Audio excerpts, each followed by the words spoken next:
Hello प्यारे बच्चों, स्वागत है आप सभी का मेरी अपनी YouTube channel true learning classes में। ये हमारी पीएनएसटी की क्लासेस चल रही हैं जिसमें कि आज हम पढ़ने वाले हैं कि जो जुड़वा बच्चे या ट्विंस होते हैं वो कैसे होते हैं। बहुत बार आपने देखा होगा कि हाँ, जुड़वा बच्चे तो हैं, लेकिन कुछ होते हैं जो हूबहू एक दूसरे की कॉपी दिखते हैं और कुछ होते हैं जो बिल्कुल अलग दिखते हैं। कभी कभी दोनों ट्विंस लड़की लड़की ही होती हैं, जबकि दोनों ट्विंस कभी लड़के लड़के होते हैं।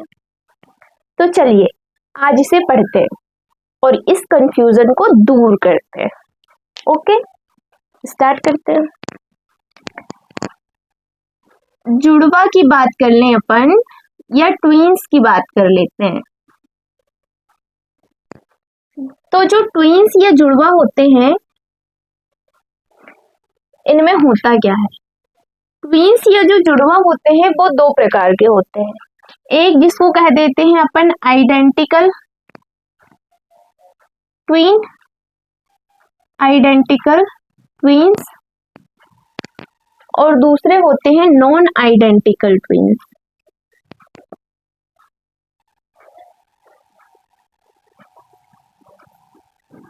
ट्विंस, ठीक। पहले समझते हैं आइडेंटिकल को। देखिएगा, ये एक फीमेल का गर्भाशय है, ये उसकी फैलोपियन ट्यूब है।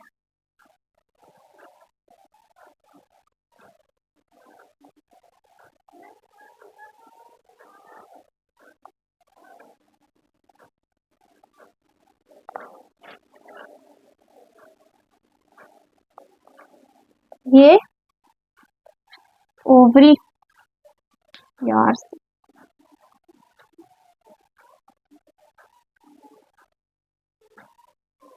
ओवरी कुछ ज्यादा छोटी बन गई, क्यों? कुछ नहीं होता, ठीक। ये हो गया गर्भाशय। देखो यहां पर है आंतरिक दीवार, एंडोमेट्रियम, ठीक। आंतरिक दीवार क्या है यहाँ पर? एंडोमेट्रियम। हमने ऐसा पढ़ा है कि हर महीने एक ओवरी से एक अंडाणु रिलीज होगा। मतलब यदि इस महीने ये वाली ओवरी ने ओवुलेशन किया है तो अगले महीने ये वाली ओवरी ओवुलेशन करेगी। एक महीने में एक ही ओवरी की बारी आएगी। तो जैसे इस वाले मंथ में ये वाली ओवरी ने ओवुलेशन किया है तो क्या होता है कि ओवम यहाँ पर आ गया। अब जो स्पर्म है, ये स्पर्म जब मैथुन क्रिया हुई तो स्पर्म यहां से कहां पर आ गए? फैलोपियन ट्यूब में। तो एक स्पर्म ने आके ओवम को क्या कर दिया? फर्टिलाइजेशन कर दिया, है ना। ये है एम्प्यूलर रीजन, यहाँ फर्टिलाइजेशन हो गया। फर्टिलाइजेशन होगा तो जाइगोट का निर्माण होगा। ये 2n क्या बन गया? जाइगोट। अब अपन को पता है कि ये गर्भाशय में आते हुए क्या करता है? विदलन करता है। पूरी प्रक्रिया देखना है ना कि विदलन क्या होता है। तो भ्रूणीय परिवर्धन या इम्प्लांटेशन की वीडियो जाके देख लेना चैनल में, ठीक। तो ये 2n क्या बन गया? जाइगोट। जाइगोट बन गया ये। अब देखो यहाँ हुआ क्या है। फर्टिलाइजेशन हुआ इस ओवम का और ये स्पर्म का, तो ये 2n जाइगोट बन गया। अब ये जो 2n जाइगोट है इसमें सेल में विभाजन होगा तो 1 से 2 सेल बनेंगी, फिर 2 से 4 सेल बन जाएंगी, ठीक। और फिर 4 से 8 सेल बनती हैं तो उसको तूतक या वो क्या कह देते हो? मोरूला कह देते हो। तो 4 से 8 सेल बनने से पहले ये जो जाइगोट है वो कितने भागों में बट गया? 2 भागों में बट गया, और 4 सेल यहाँ दूसरे बन गई और 4 सेल अलग हो गई, है ना। तो इस प्रकार से 2 जाइगोट हो गए। अब ये है ना। क्या हो गया यहाँ पर कि एक ही जायगोट था, ये जायगोट है एक ही। जब इसमें डेवलपमेंट हुआ, मतलब ये समझो कि इसमें सेल में क्या हो रहा है, विभाजन हो रहा है, तो विदलन हो रहा है। तो विदलन में 1 से 2 सेल बनेंगी, 2 से 4 सेल बनेंगी, 4 से 8, 8 से 16, इस तरीके से विदलन होता है। तो 4 सेल स्टेज के बाद, ये 4 सेल है, तो 4 सेल स्टेज के बाद ये जो जायगोट या एम्ब्रियो ही कह दो, ये जो एम्ब्रियो है वो 2 भागों में विभक्त हो जाता है, 2 भागों में टूट जाता है। अब इससे एक अलग शिशु बनेगा और इससे एक अलग शिशु बनेगा। ठीक, ये जो ट्विंस होते हैं वो आइडेंटिकल ट्विंस होते हैं। देखो, जब ये गर्भाशय तक पहुंचे, यहाँ पर 2 सेल थी, 4 सेल हो गई। अब यहाँ पर जब ये पहुंचे तो इस प्रकार से ये 2 अलग अलग डेवलप होंगे, इससे एक अलग बच्चा बनेगा, इससे एक अलग। तो ये जाके अलग एम्बेडेड हो जाएगा किसमें, किसमें, एंडोमेट्रियम में, और ये अलग जाके एम्बेडेड हो जाएगा एंडोमेट्रियम में। ठीक, अब देखो यहाँ क्या हुआ है कि एक ही ओवम था और एक ही स्पर्म था, एक ही ओवम और एक ही स्पर्म ने क्या किए हैं, संलयन। तो इसका जो जेनेटिक मटेरियल होगा वही तो इन दोनों का भी जेनेटिक मटेरियल होगा ना। मतलब दोनों की जेनेटिक मटेरियल कैसे होते हैं, सेम होते हैं, जो हूबहू एक दूसरे के जैसे दिख रहे हैं, 2 कॉपी। जैसे वो नहीं होते सीता गीता, जो कि एकदम शकल में सेम दिख रही हैं, वो होते हैं ये आइडेंटिकल ट्विंस। इनमें क्या होगा कि देखो, यदि ये बाय गुणसूत्र रहा होगा तो दोनों तब ये लड़का रहेगा, और यदि ये एक्स गुणसूत्र वाला स्पर्म रहा होगा तब ये लड़की होगी। तो जेनेटिक मटेरियल सेम ही तो इनमें जाएगा ना। तो यहाँ पर क्या होता है कि भाई जो आइडेंटिकल ट्विंस होते हैं उनमें सेम जेंडर होता है, सेम जेंडर होगा, समान लिंग होगा, एक दूसरे की कॉपी दिखेंगे, सेम जेनेटिक मटेरियल होगा, समान अनुवांशिक पदार्थ होगा दोनों का। ठीक, समान अनुवांशिक पदार्थ होगा।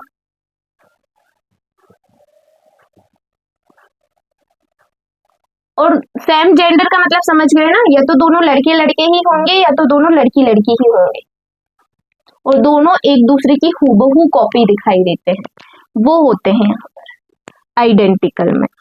अब देखो, ये एक ही जायगोट से दोनों ट्विंस बने हुए हैं, एक ही जायगोट से, इसलिए इनको मोनोजाइगोटिक भी कह देते हैं।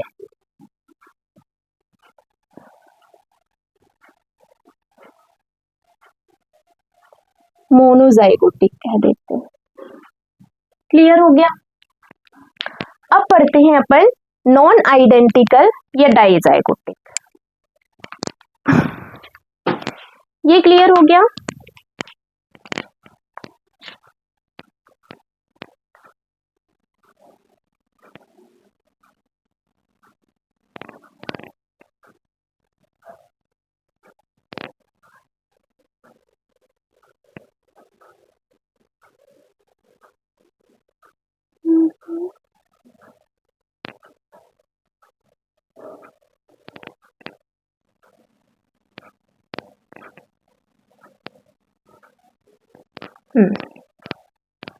ये बन गया गर्भाशय। एक महीने में एक ही ओवरी की बारी आती है कि इस महीने में इससे ओवुलेशन होगा तो अगले महीने में इससे ओवुलेशन होगा। ठीक, लेकिन कभी कभी क्या होता है कि धोखेधड़ी से ऐसा हो जाए कि दोनों ही ओवरी से ओवुलेशन हो जाए, तो इस ओवरी से अलग ओवुलेशन हुआ है तो ओवम निकला है, इस ओवरी से अलग ओवुलेशन हुआ है। अब इस फैलोपियन ट्यूब में भी एक ओवम वेट कर रहा है स्पर्म का, इसमें भी वेट कर रहा है। अब जब यहाँ स्पर्म आएंगे तो ये क्या हो गई, ये एंडोमेट्रियम हो गई है ना। जब यहाँ स्पर्म आएंगे तो एक स्पर्म इसमें फर्टिलाइजेशन कर देगा, एक स्पर्म इसमें फर्टिलाइजेशन कर देगा, तो इस वाली फैलोपियन ट्यूब में अलग फर्टिलाइजेशन हुआ है और ये वाली फैलोपियन ट्यूब में अलग फर्टिलाइजेशन हुआ है। तो क्या होगा, यहाँ भी एक 2n जाइगोट बन गया, यहाँ भी एक 2n जाइगोट बन गया। अब इससे 1 से 2 सेल, 2 से 4 सेल, इस प्रकार से ये अलग तरीके से जब एम्ब्रियोब्लास्ट ये पूरा बन जाएगा ना,